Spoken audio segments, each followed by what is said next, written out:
ఎంతన్నా మగవాళ్ళకి రేటేనండోయ్. ఎందుకు అంటారా? 100 మంది మగవాళ్ళు ఉన్నా ఒక్క గొడవ రాదండి. అదే మన ఆడవాళ్ళు ఇద్దరుంటే చాలండి, ఇంక చెప్పనక్కర్లేదు కదండి.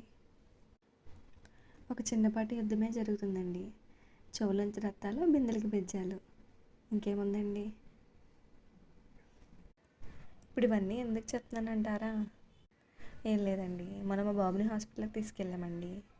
రోడ్డు మొత్తం ఫుల్ ట్రాఫిక్లా ఉందండి. ఏంటని చూస్తే పెట్రోల్ కోసం పెద్ద లైనే కట్టారండి. మా జర్నీ 1 అవర్ అయితే 2 అవర్స్ పట్టిందండి. ఈ 2 అవర్స్ మేము జర్నీ చేసి మళ్ళీ వెళ్ళి వచ్చేసరికి కూడా ఆ జనం అదే లైన్లో అలాగే ఉన్నారండి. ఓన్లీ మగవాళ్ళేనండి, లేడీస్ ఎవరు ఉండరు, తెలిసిందే కదా. అది మగవాళ్ళు కాబట్టి ఏ గొడవ లేకుండా ఎంతో పేషెంట్గా ఎంతో ఓపికగా నించొని అలా ఉన్నారండి. పైన యుద్ధాలేమో తెలియదు కానండి, ఇక్కడ మనం పడుతున్న కష్టాలు మాత్రం చాలా ఎక్కువైపోతున్నాయండి. అలాగే మర్చిపోకుండా లైక్, షేర్, సబ్స్క్రైబ్ చేసేయండి. సరే మరి ఉంటాను. మీ ఇంటి మల్లికతో ముచ్చట్లు. వీడియో నచ్చితే కనుక కామెంట్ చేయండి.